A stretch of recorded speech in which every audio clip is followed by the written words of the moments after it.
Hello and welcome back to the vlog. We're starting off again with a bedtime chat. I seem to be making a little bit of a habit out of this. A little update on how this reverse diet is going. I'm not gonna lie, over the weekend I was struggling. As you might have seen in my previous video, motivation was very low. I think that the post-diet phase is actually harder than the diet itself because you don't have that clear-cut goal of I'm seeing the scale weight go down, feeling really good, seeing new definition come through. It can be harder post-diet because you don't have those dopamine hits. So I was really having to remind myself of the goal because I want to build some serious crazy gains. And post diet, you are in a really good position to actually shuffle more nutrients to be more muscle mass as opposed to fat tissue because you are more sensitive to insulin. So that was really the mantra that was getting me through doing all that. Energy, I'm not gonna lie, it was not great. It was not great. I felt pretty sluggish. I felt pretty sluggish since I would say Friday. So Friday, Saturday, Sunday, I was just feeling a little bit low in energy. And I think that is because I had my leg day on Friday, which I pushed myself hard. Like, you know how I love to train. I love to push myself, but I think maybe I might have pushed a little bit too hard. I don't ever want to say I've pushed myself too hard because I feel like that's when you start to get complacent with training intensity. But I do need to make sure that the calories reflect the effort that I'm putting in the gym. So going forwards in this reverse diet, I am going to be doing high days of calories. Well, not high days, but higher days than usual on leg days to just aid myself and aid recovery. It is currently Tuesday and I've already trained legs today and I did experiment with that. So I actually had higher calories. I just had more muesli in my yogurt bowl and that seems to have done the trick. I've been feeling really good, energized today, so I'm going to continue doing that going forward. In terms of the scale, I am hovering around a range. So today I weighed in at 53.8. I have weighed in during this reverse diet at 54.15. So I tend to fluctuate between those numbers. So I'm just going to continue to monitor what my scale weight does. Obviously, if it is dropping below this sort of baseline, then I'm going to increase calories further. But for the moment, things are in a good spot in terms of my scale weights and body composition as well. Like, I'm really happy with how I'm looking. So what do I have going on this week? On Friday, I'm going out with my friends, which will be very exciting. I think the plan is to go to King Street. We're going to have a few drinks. I'm very mindful now not to take things too far because that is the mistake that I have made in plenty of post-dieting phases where, you know, when I'm in a deficit, I'm really good at approaching those things like, okay, I know I need to calorie control the drinks, whereas when I'm out of them, I have had the tendency in the past to just think, oh, fuck it, I'm not in a deficit anymore, so let's go a bit crazy with the drink. Let's get a kebab on the night out. But I still have to try and have that mindset that I had in the deficit in those things. Because if I was to go massively like off track with the drinks, get hammered, the next day, what's going to happen? I'm not going to want to eat my usual meals. I'm not going to want to do any steps. And when Monday rolls around, I'm still going to be feeling pretty hard done by. I'm going to be feeling pretty rough still. I've got to this age now. I say this all the time. I've got to this age. I'm literally 27. Like, I need to fucking chill with that. But find that I'm not able to recover from alcohol like I used to. It just takes me like a full week to bounce back. The mindset that I'm going to have surrounding drinking is asking myself as well before I go to these situations, is it a special occasion or is it something that comes up regularly? Going out with the girls, this is something that comes up semi-regularly for me. So I need to treat it sensibly. Whereas if it's maybe a festival that I go to once a year, yeah, I'm going to take that a little bit further. But if you're taking every pub trip, every night out with the girls to the extreme, that is going to blunt your progress massively in terms of muscle growth, fat loss, like whatever your fitness goal is, you're making it harder for yourself than it needs to be. And it is really about asking yourself, like, what do you value most? If you genuinely value getting absolutely battered, like that is a priority, like go for it, more power to you. I'm not going to tell you not to do that. I mean, it's not the healthiest thing in the world, but you know, I'm not one to talk, so more power to you. But if what you value more is your end goal, you have to treat those situations like your end goal matters more than getting absolutely battered. Setting myself a limit with drinks, I'm going to stick to 4 drinks. And I'm going to do the thing that I've done in previous times that I've gone out with friends, which is making sure that I have something to eat when I get back. So I'm not going to order myself a fat Taka Taka. If you don't know what Taka Taka is, it's basically this place in Bristol that does Greek food, and it stays open really late, and they do really, really good gyros, whatever they're called. And I did used to justify it to myself by saying like, oh, I never have a hangover when I have a Taka Taka. And to be fair, I didn't really have that bad of a hangover considering how much I drank when I had a Taka Taka. But do you know what? I'm not going to get a hangover if I just don't drink too much anyway. So that's the plan. I will be sticking to vodka lime sodas as well to just control the overall calories. My preference is getting a cider. Fucking love a Thatcher's Gold or a Thatcher's Haze. Like, oh, that's what I love to drink. But it is very high in calories and I need to pick and choose my battles, you know? That's going to be the plan surrounding that. Other than that, this week, I don't think I have too much going on. I've got lots of client work as well, which I feel like maybe I should show you behind the scenes of that, because a lot of people see fitness coaches online but don't actually know what they do in day-to-day life. So maybe I'll show you some more behind the scenes of that. Yeah, it's just basically going to be rinse, repeat, see what the scale weight does, make any adjustments if necessary, and enjoy training really fucking hard. Good morning. We're in for cardio this morning. It is Wednesday, so it is my cardio day. I'm not gonna lie, I did not sleep all too well last night. I know when my period is due, like my sleep always seems to take a hit. So I was up at like 4 in the morning and couldn't get back to sleep, but we're still gonna go get it done anyway. Cardio is one of those things that I used to neglect massively because I always told myself like, oh, it's gonna kill my gains. I think that was just a coping mechanism, to be honest. Cardio is really important for overall health, and that is the main reason why I do it now. I want to make sure that my heart is healthy. It's also going to carry over very well to my lifts. So if I'm more cardiovascularly fit,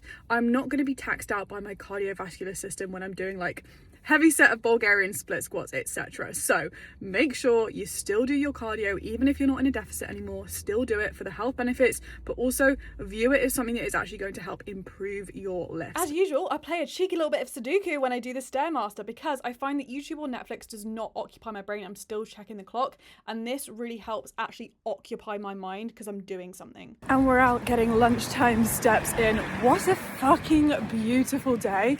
Honestly, I am soaking in the sun right now because it feels like it's been non-stop raining in the UK for I don't even know how long. Too long. Today before the walk, I was feeling pretty lethargic, pretty low in energy. So I decided to up calories for today. Obviously, with doing the Stairmaster, that is quite taxing. It's a lot of activity. And I think a lot of me being in this reverse diet is me realizing and learning how much energy I really do need to make sure my body is performing optimally. So I increased from carbohydrates, and after that feeling really good. So calories for today are sitting at around 2,000 calories. Going to continue to monitor what my scale weight does in relation to these calories. So I think what I will be doing is on cardio days and leg days, slightly higher calories, and then for my upper body days, because it's not quite as taxing, I don't think I need quite as many calories. And obviously on the weekends when I'm just getting in steps, again, those days will be slightly lower. So I am kind of calorie cycling depending on what my activity level is, and I will just continue to monitor what the scale does. And obviously if that is decreasing, calories will have to be upped further. But I really just want to optimize my energy for performance in not just my gym sessions, but in day-to-day life, productivity, getting all the work done that I want to get done in the day. And don't get me wrong, I always get all of my work done, but I want to feel really energized and like my mind is very sharp to do all of those things, because I have a lot of new things that I want to do, especially in regards to coaching. I want to completely overhaul my educational hub. So at the moment my clients have educational hub as a part of coaching where they can learn more, and that covers everything in depth from training, nutrition, like just everything that I think is important to know and brush up on your knowledge if you are wanting to further develop in terms of your own knowledge on training and nutrition and lifestyle. But I did make this quite a few years ago now, and I feel like my knowledge now is a lot better. Even just my confidence in how I talk and how I explain things is better. So I'm really wanting to make that even better than it already is and give more and more value to my clients. So that's a big task that I need to do when I feel very sharp and in the zone to do that. I don't want to be thinking about how tired I am when I'm doing that kind of work. That is the plan basically. And I'm just going to finish these steps. I did pick myself up a little treat. Sorry if my nose is running and you can see that. Although it's sunny, it is mighty cold out. But I did pick myself up a little treat. A little Diet Coke. Not a Diet Coke, it's a Coke Zero. Where's my fucking Coke Zero? Where the fuck is my Coke Zero? Jeez. Did you drink it? Fuck my life. Don't touch my Coke Zero. I love a bit of Jamae. But sometimes I can find it helpful if you do struggle with motivation on walks, is to walk to a shop. Either get yourself, a little packet of fruits, a 0-calorie drink, something like that. That's the way I used to get myself out for steps when I hadn't quite built up the habit of doing steps yet. I have been trying to cut down on my fizzy drink consumption because it was getting a little bit wild. I was drinking, it's really bad, I was drinking 3 fizzy drinks a day, which was not good. It was not good. I was having like a Monster, I was having a Coke, and I was having a Fanta every single day. So yeah, we're not doing that anymore. I only get them occasionally, maybe once a week. Not even that, to be honest, at the moment. I personally don't believe in the whole you shouldn't drink artificial sweeteners are bad for you. I really don't care about that. I do not give a shit. It was just every time I was going to the dentist, they would not be too happy. And there's one thing about me, every time I go to the doctors or go to the dentist, I want to have something good that I've changed and implemented as opposed to last time. And my dentists are really good. They keep lots of notes on exactly what you say. So every time they're like, how's the fizzy drinks? And I'm always like, yeah, you know what? I have reduced them. So I don't know. I like to report back with positivity and always have, oh my God, my nose is running so much. Always have something positive to feed back to. So overall caffeine as well, obviously. I have a morning coffee. I would have a Monster, I would have a Coke. Obviously the Fanta doesn't have any caffeine in it. That's a lot of fucking caffeine. At the moment I'm pretty good. I just have 1 coffee a day, sometimes 2 if I need it. Overall caffeine consumption has dramatically reduced, and I think that is mainly due to the fact that I actually sleep really well these days. Getting 8 hours of sleep a night, you don't need loads of caffeine, loads of pre-workout if you actually sleep like a fucking baby. Happy Thursday! Today is client check-in day for me, which is my favorite fucking day of the week. This is where I see how all of my clients are getting on. They complete a check-in from me, where I oversee the progress that they're making, any struggles, any wins, just helping them make sure that the next week is going to be a really solid week. And I think it's important, whether you have a coach or not, to always reflect on your week. Being on a fitness journey can be kind of lonely, so it's really important to actually celebrate what is going really well, but also reflect and know, okay, did things not go to plan last week? What do I need to do this week to make sure that I'm going to make this next week a really good week? I think a lot of seeing progress comes down to self-awareness. It's knowing what things you struggle with when it comes to being consistent and problem solving those things. So you might see me eating fucking atrocious meals that I literally just microwave all the time. That is because if a meal requires me to chop up a load of things,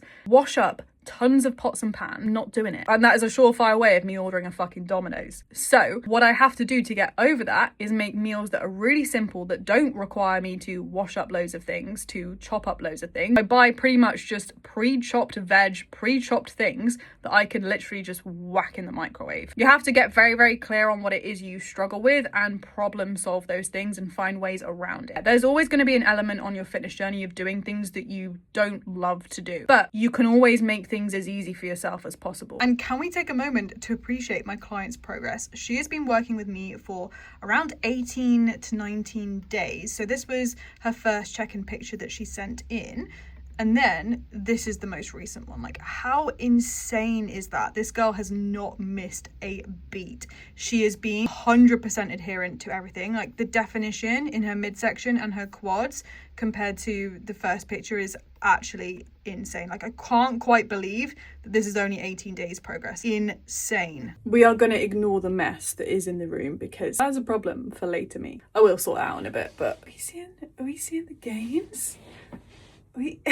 I've still not put on an outfit yet. I don't know what to wear. I only have like one going out outfit and I feel like I've done that to pieces. So I'm gonna have to figure out what to wear. But that is the hardest part about being into the gym, is you just have gym stuff and no like normal people clothes. So this is what we got up to. We started having some drinks at the flat and we had the girls come round. We played some drinking games and just had a little girly chat. What suit and what number? Suit, I'm gonna go hearts.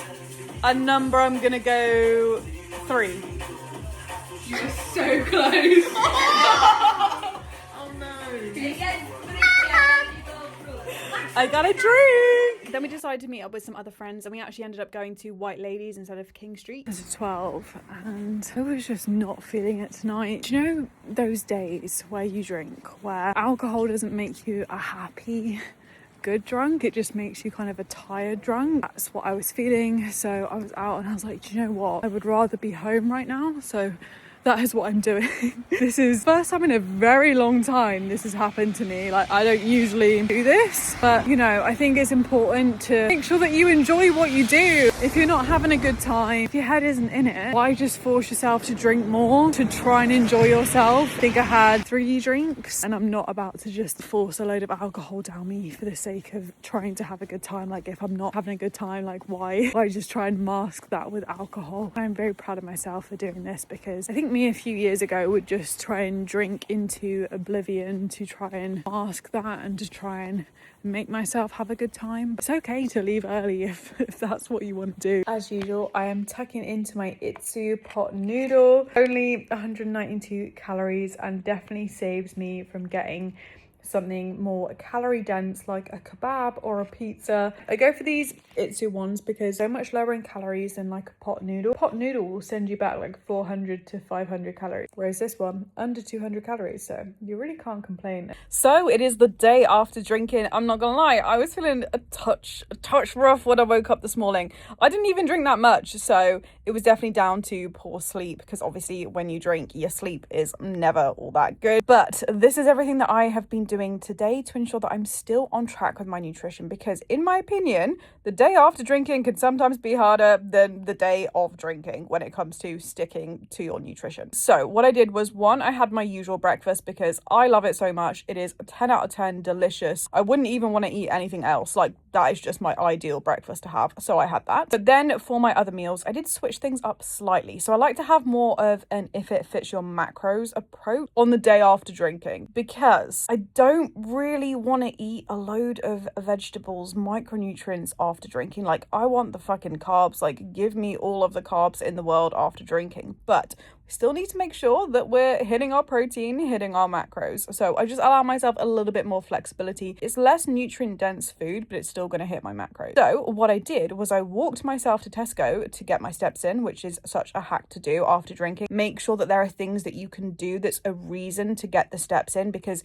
it can be quite hard to just go for walks when you're feeling a little bit tired, sluggish after drinking. When I was in Tesco, I was thinking like, okay, what do I actually want to eat? I wanted a fat off sausage sandwich, so that's exactly what I did. I bought some breakfast rolls and I bought chicken sausage rashers. So I cooked up the chicken sausage rashers. These ones are really good. I think they're like 87. They're really low in calories. Maybe it's like 87 calories per rasher, and they're nice and high in protein. So that's just like a quick, easy swap as opposed to going for a normal pork sausage, which is much higher in calories, much lower in protein. So I just made that into a little roll. I had that for 2 meals, and I also bought myself a protein bar as well. They're really tasty, especially these Grenade ones. I think this is my favorite protein bar of all time. Popped all of that into my Fitness Pal. It hit the macros very nicely. I'm even actually over on protein today, which I'm very happy with. And it's just about doing those little simple things. If it fits your macros is a good approach to use sometimes. I used to use it to the extreme, where this would be how I ate every single day, and energy was low, hunger was pretty high, just wasn't eating a very good quality diet. But this is something that I will do on these sorts of occasions, and it's weighing up your options, right? I know I could have, if I really wanted to, stuck to my usual meals, but thought of eating my chicken with vegetables and shit, like, I just didn't want to eat it. I just really did not want to eat it. And if I don't want to eat it and I'm in that state, I'm way more likely to go and order a Domino's or something like that, which is obviously going to get me way over on the calories because a large Domino's pizza is pretty fucking calorie dense and obviously doesn't have that much protein in. So these are just the simple swaps that I do to ensure that I can still hit my goals whilst having a little bit more flexibility when I need it. It really does come down to knowing yourself. I've really learned this from trial and error. Tried sticking to my usual meals after drinking. It just does not work for me. I got a message from someone on Instagram asking some tips on how to not drink as much when you go out. So I thought I would share my top tips. Number one, you have to pre-plan the amount of drinks that you are going to be drinking. If you don't have an exact plan of what you're drinking and how many drinks you're going to drink, then you're way more likely to just say, oh, fuck it, see where the night takes us, and end up getting paralytic. So I always track my drinks within my fitness plan. I work them into my calories for that day. I will also tell a friend that I'm going out with how many drinks I'm going to be consuming. Because when you say it out loud to someone else, you are more likely to actually stick to it. So if you have a coach or a friend, just tell them exactly how many drinks you're going to be having, what you're going to be drinking, and that does help. But obviously, alcohol lowers your inhibitions. So you can do all the thinking in the world of, okay, I'm going to have this many drinks. But when you're actually out there, it is very hard. So this is what I do. Before I go out, I imagine myself drunk. I imagine myself after a few drinks wanting to buy another one when I know that I've had the drinks already that I've said I'm going to stick to. So for example, let's say I'm planning to have 4 drinks. I've had that 4th drink and I want to have another one. I try and imagine and sit with the discomfort of how that's going to feel in the moment. So I'm almost rehearsing and practicing that sensation and overcoming that. So if I can visualize myself in a pub setting, thinking to myself, oh, shall I buy another drink? And then ultimately deciding not to do that, I find that that helps me so much actually when I'm in the pub wanting to get another drink, thinking, no, I know I can overcome this feeling and I'm going to be fine. It does sound woo-woo, but try it. I promise it does help. When you've had an alcoholic drink, have a water the next drink. So you're kind of super setting the drinks with water, okay? I find this very helpful because I am the type of person who sometimes I'm just a bit awkward, all right? Sometimes I just feel a little bit awkward, you know, especially when the night is starting off. Maybe there are some little silences, you're not feeling as socially confident, and you just feel like having a drink or doing something with your hand masks that a little bit. I always have a drink in my hand, but that drink is not always an alcoholic drink. And if you don't want to drink water, you can get a Diet Coke, you can get a lemonade, just something that's not an alcoholic drink. So go alcoholic drink, water, alcoholic drink, water. And another tip that helps, if there is someone in your group of friends that doesn't drink quite as much or drinks really slow, is a bit of a lightweight, try and match their drinks. Try and match the speed at which they drink, and that helps. I have always been a very fast drinker, and that's not just with alcohol, that's with any drink, like literally anything. If it's in my hand, I'm necking it. And the same thing with food as well. If it's in front of me, I'm fucking scoffing the shit out of that. And another one, buy drinks that you don't like that much. For example, for me, I love a white peach gin and lemonade. That drink is 10 out of 10, or a pink gin lemonade, and I can drink that so fucking fast. Whereas if I pick something else that I don't like as much, I'm gonna not drink it as quickly. So maybe instead of the gin and lemonade, you go for gin and tonic, because tonic is fucking disgusting, I think anyway. Some people like that, so obviously if that's what you like, then don't go for that, but just try picking a drink that you don't like as much, because you're not gonna drink it as fast. If you're always the type of person that just gets absolutely battered, that can be a bit of your identity when you go out drinking, or at least it was for me anyway. Like, oh, it's me, I'm always gonna get like fucked on a night out. More and more you show up and you get just slightly less fucked each time, you're going to shift that image and that perspective of how you view yourself, and you're not that person that's always getting battered on a night out anymore. And if you can stay strong for one night out, if you can do that for one night out, you start to build the proof. You can see my cuddly toy. This is my cuddly toy. I've had her since I was born, and she's flat on one side because I do actually cuddle her when I go to sleep. Been with me for 27 years, so she's slightly flat on one side. Anyway, as I was saying, when you've done it for one night, you have built the proof that you can do it again. And the first time I did this, the first time that I was like, okay, I really need to just chill on the drinks, I've got goals I want to achieve, I don't want to be taking it as far. It was really, really, really hard that first time. It's become easier and easier because I have that trust in myself, and I know that I can get through that. I totally forgot to film a little outro for the vlog, so I hope you've enjoyed. I hope it's given you some good tips on how to stay on track while still enjoying these things with your friends, because you don't want to be a social hermit. And let me tell you, I've done that before, where I just said no to all of these things and never went on nights out, and missed out on a load of memories. So it is about approaching it in a way that actually works with you and works with the goals that you have. And like I said, it is about asking yourself, what is the most important thing to you right now? Is it getting battered, or is it your fitness goals? I hope you've enjoyed. Make sure to like and subscribe, because it really does mean a lot. I will catch you in next week's video. Bye.